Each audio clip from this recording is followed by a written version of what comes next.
Bendito sea el nombre de Jesús.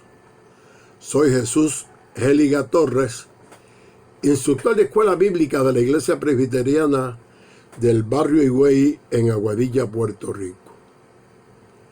En el día de hoy le ofreceremos el foro bíblico correspondiente al domingo 30 de agosto del 2020. La lección número 27 en nuestro expositor. La misma lleva por título Sabiduría de lo Alto y está basada en versos del capítulo 3 y del capítulo 5 de la Epístola de Santiago. Específicamente Santiago 3 del 13 al 18 y Santiago 5 del 7 al 12. Procederemos a leer los versos para dar inicio a la lección. Santiago 3 del 13 al 18 y Santiago 5 del 7 al 12. Leemos esas palabras en el nombre del Padre, del Hijo y del Espíritu Santo. ¿Quién es sabio y entendido entre vosotros? Muestre por la buena conducta sus obras en sabia mansedumbre. Pero si tenéis celos amargos y contención en vuestro corazón, no os jactéis ni mintáis contra la verdad.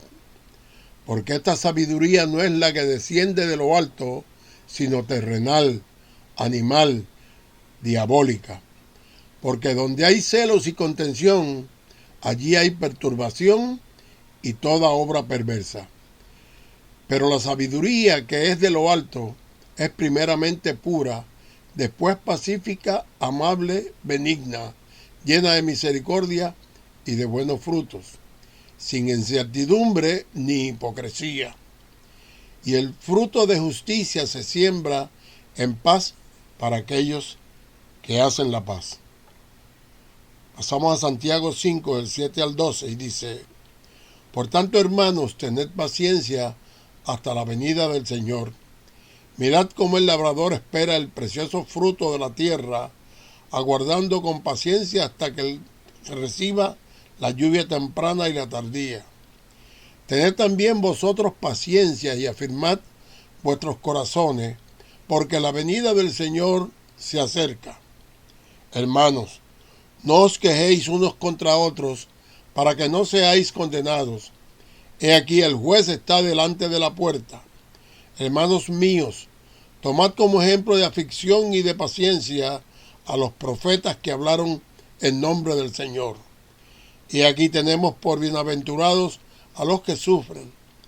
Habéis oído de la paciencia de Job y habéis visto el fin del Señor, que el Señor es muy misericordioso y compasivo.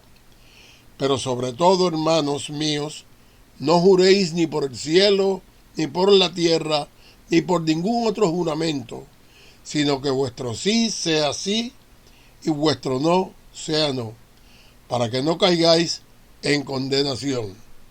Que el Señor añada bendición a su palabra. Queridos hermanos, la lección de hoy se basa en dos pasajes, casi al final de la Epístola de Santiago. Estos nos ayudarán a reflexionar sobre todo lo que hemos discutido y descubierto acerca de nosotros mismos, sobre cómo experimentamos y manifestamos la sabiduría y sobre cómo avanzamos en sus caminos. Esta lección nos ayudará a discernir sobre aquello que debemos corregir o mejorar a la luz de lo que podamos haber aprendido en las pasadas lecciones. Iniciemos este proceso leyendo nuevamente el primer verso de la lección, que dice así. Es el verso 13 de Santiago 3. ¿Quién es sabio y entendido entre vosotros? Muestre por la buena conducta sus obras en sabia mansedumbre. En buena medida, todos debemos averiguar lo que se requiere para ser verdaderamente sabios. Proverbios 9:10 señala que el temor de Jehová es el comienzo de la sabiduría Y el conocimiento del Santísimo es lo que el entendimiento es. La persona sabia debe tener un temor sano de Dios y respetar sus leyes. Y esto implica más que simplemente reconocer que Dios existe y que ha establecido normas. Lo que es vital es que vivamos a tono con esas normas. El discípulo Santiago nos sugiere que la verdadera sabiduría debe reflejarse en todo lo que hacemos y todo lo que decimos. La pregunta de apertura del verso 1 desafía a la persona que es sabia a mostrar su sabiduría por medio de un estilo de vida apropiado y de buenas obras. En esencia nos está diciendo, si eres sabio, demuestra su sabiduría por tus obras y por tu vida. Leamos ahora los versos del 14 al 16 del capítulo 3 de Santiago. Pero si tenéis celos amargos y contención en vuestro corazón, no os jactéis ni mintáis contra la verdad, porque esta sabiduría no es la que desciende de lo alto, sino terrenal, animal, diabólica. Porque donde hay celos y contención, allí hay perturbación y toda obra perversa. Creo pertinente escribir una teoría que muchos eruditos han definido antes. Esta teoría es la que establece que la sabiduría terrenal no necesariamente proviene de Dios. Cercano a los inicios del 1942, se creó un proyecto de investigación y desarrollo que fue bautizado con el nombre del Proyecto Manhattan. Este proyecto estaba liderado por los Estados Unidos con el apoyo del Reino Unido y de Canadá. En la dirección científica del Proyecto Manhattan se nombró a Robert Oppenheimer, quien debió reclutar a los mejores científicos de la época para resolver los diferentes problemas técnicos que se presentaban y manejar al enorme equipo que vivía aislado y en estricto secreto en la base de los Álamos. No fue poco mérito mantener el liderazgo y la armonía, logrando conciliar dos universos tan dispares como el militar y el científico. Sus colaboradores admiraban a Oppenheimer y lo seguían con mucha devoción. Quedaban cautivados por su palabra, era una palabra serena y segura. Y Oppenheimer hablaba 8 idiomas y tenía una cultura vastísima. Posiblemente este haya sido el esfuerzo científico de mayor exigencia de sabiduría del siglo XX. Pero ¿cuál era el objetivo de ese proyecto Manhattan? El propósito era crear una bomba atómica. De hecho, crearon 2 y fueron lanzadas en las ciudades de Hiroshima y Nagasaki, en Japón, país con el que estábamos en guerra. Y cerca de 250,000 de personas murieron en apenas unos segundos. Hay muchos que justifican estas muertes y yo no tengo derecho alguno a entrar en discusión por ello.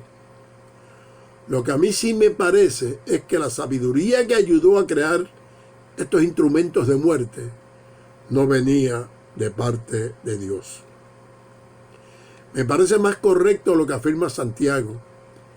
Esta sabiduría no es la que desciende de lo alto, sino terrenal, animal, diabólica.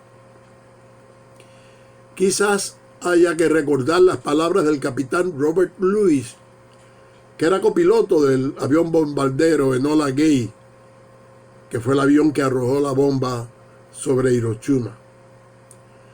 Cuando se alejaba a toda velocidad de la ciudad ante el hongo atómico, dijo: Dios mío, ¿qué hemos hecho? ¿Y de dónde viene esta sabiduría terrenal?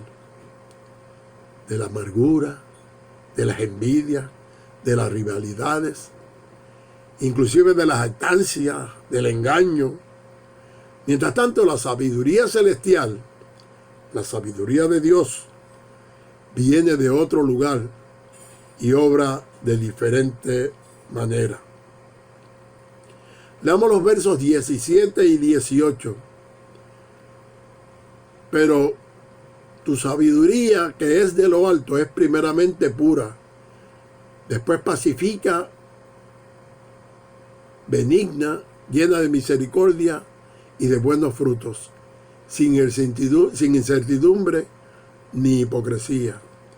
Y el fruto de justicia se siembra en paz para aquellos que hacen la paz. Cuando es la sabiduría de Dios la que obra, hay un sentido de humildad y sumisión y un anhelo de que Dios reciba toda la gloria. No hay el deseo de compararse con otros creyentes, ni de competir con ellos, ni vencerlos, mucho menos. Y es porque la sabiduría que proviene de Dios pone primero su mirada en Cristo. El Nuevo Testamento nos enseña que el fruto de la sabiduría es ser como Cristo, prodigar paz, humildad y amor. Y la raíz de esto es la fe en Cristo, quien es la manifiesta sabiduría de Dios. Primera de Corintios 1:30 dice: pero gracias a Dios ustedes ahora son de Cristo Jesús, a quien Dios ha constituido como nuestra sabiduría, nuestra justificación, nuestra santificación y nuestra redención. ¿Y dónde podemos encontrar la sabiduría celestial? Santiago dice que esta sabiduría viene del cielo. La sabiduría de Dios es la belleza de la vida, que solo puede ser producida por la gestión de Dios en nosotros. Nunca es tarde para comenzar a crecer en sabiduría. Dios nos ama con un amor intenso, y este amor tiene la capacidad y el poder para librarnos de nuestra necedad, siempre y cuando nos sometamos a Él. Nadie puede decir que esto sea fácil ni inmediato, pero Dios busca siempre nuestra transformación. Y cuando se la pedimos, su sabiduría comenzará a crecer en nosotros y se derramará sobre otros.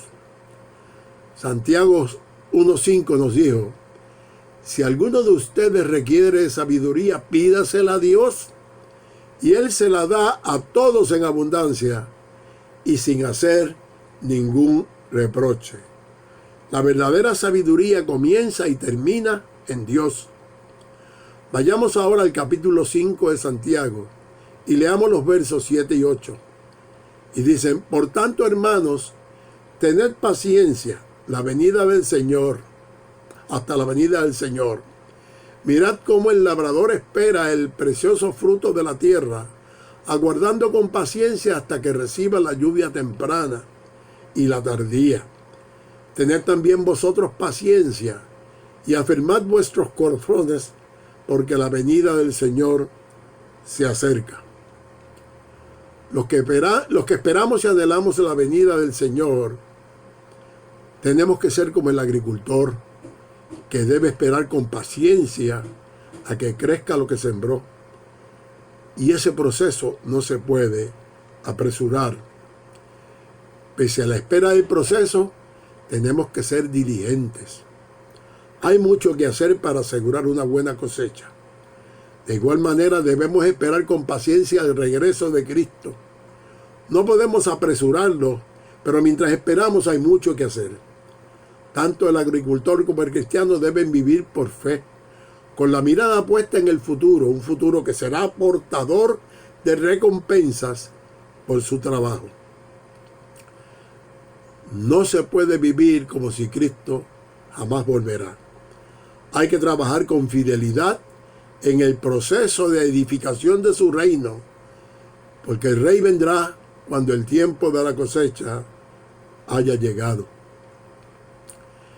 Leamos el verso 9 y dice el 9: Hermanos, no os quejéis unos contra otros, para que no seáis condenados. He aquí el juez está delante de la puerta. Cuando las cosas no se mueven como nosotros queremos, tendemos a culpar a otros por nuestras desdichas. Culpar a los demás siempre resulta más fácil que aceptar nuestra propia culpa.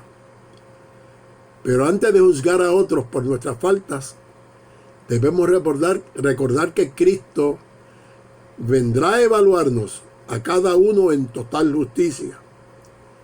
Lo que quiere decir que Él no pasará por alto que culpemos a los demás por nuestros actos. Los versos de 10 al 11 dicen: Hermanos míos, tomad como ejemplo de aflicción y de paciencia a los profetas que hablaron en nombre del Señor. Y aquí tenemos por bienaventurados a los que sufren. Habéis oído de la paciencia de Job y habéis visto el fin del Señor, que el Señor es muy misericordioso y compasivo.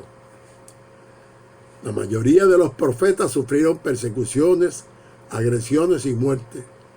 Todos los discípulos de Jesús sufrieron martirio y la mayoría fueron ejecutados. Y eso dicen los hechos históricos compilados acerca de ellos. Jacobo murió decapitado por órdenes del rey Herodes.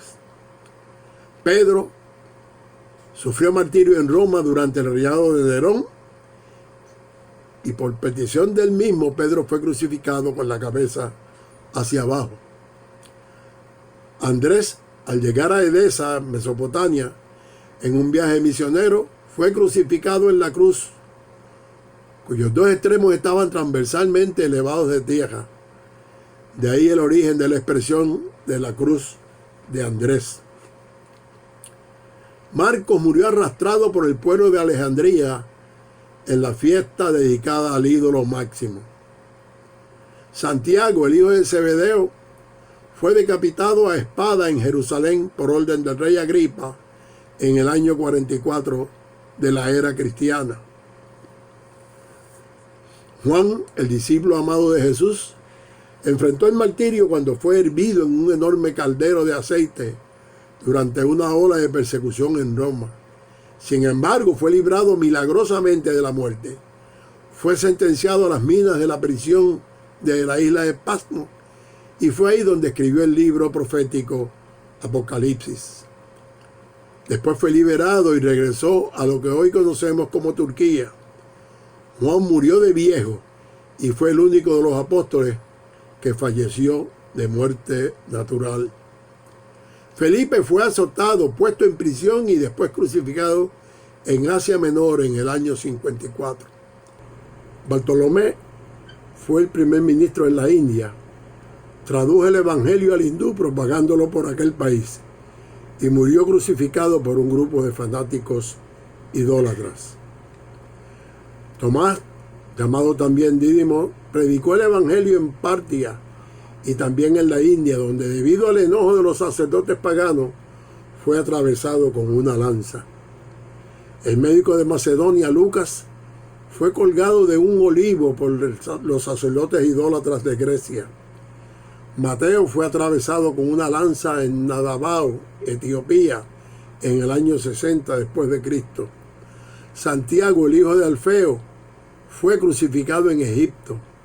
Santiago el Justo, según un historiador del siglo II, fue arrojado por los fariseos desde el pináculo y después muerto a garrotazos, mientras él de rodillas hacía oraciones por sus verdugos.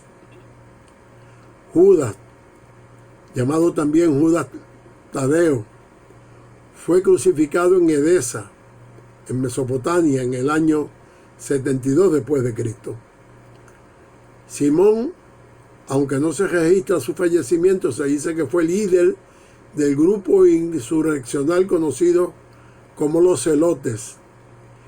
Y Judas Iscariotes, todos sabemos que murió ahorcado después de traicionar a Jesús.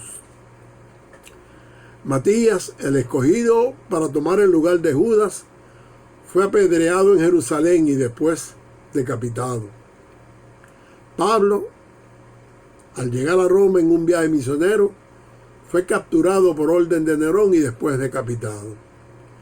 Pese a estos eventos, Santiago nos dice: he aquí tenemos por bienaventurados a los que sufren. El compromiso de anunciar la nueva a los pobres, el ser como el Jesús de los evangelios, el acompañar militantemente al pueblo de Cristo en sus luchas y en sus esperanzas, ha generado toda una ola de represión y de muerte. Sin embargo, la muerte no es el fin para los cristianos, sino que la muerte se convierte en semilla para los que vienen. Veamos el verso final de la lección, Santiago 5:12, que dice: pero sobre todo, hermanos míos, no juréis ni por el cielo, ni por la tierra, ni por ningún otro juramento, sino que vuestro sí sea sí y vuestro no sea no, para que no caigáis en condenación. En el diario vivir, una persona con una reputación de mentiroso habitual no logra que nadie le crea. Hay gente que dice que es más fácil distinguir la mentira del mentiroso que la cojera de un cojo. Los cristianos nunca debemos llegar a eso. Siempre seamos sinceros para que los demás crean un simple sí o un simple no. Al evitar mentiras, medias verdades y omisiones de la verdad, a usted lo llegarán a conocer como una persona fiable. Es decir, cuando usted va a prometer algo, debería actuar como ante un tribunal de justicia. Si ha pronunciado un juramento comprometiéndose a decir la verdad y nada más que la verdad, pues hágalo, diga la verdad. Todo trato con los demás deberá tener lugar de esa misma forma. Nuestra palabra debería tener tanto valor como si hubiéramos firmado un contrato. Por deducción, lo deseable es una posición aceptable delante de Dios, en cuya presencia se desarrolla toda nuestra vida y ante el cual hemos de comparecer algún día a responder por nuestras acciones. Queridos hermanos y amigos, Dios derrame infinitas bendiciones sobre todos. Oremos al Señor. Padre de los cielos, reconstruye en nuestro corazón añadiéndole pureza.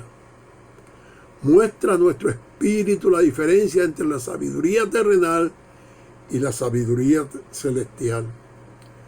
Por sobre todo, Señor, danos tu sabiduría para vivir la vida cristiana con gozo y guíanos para servirte de manera que te glorifique.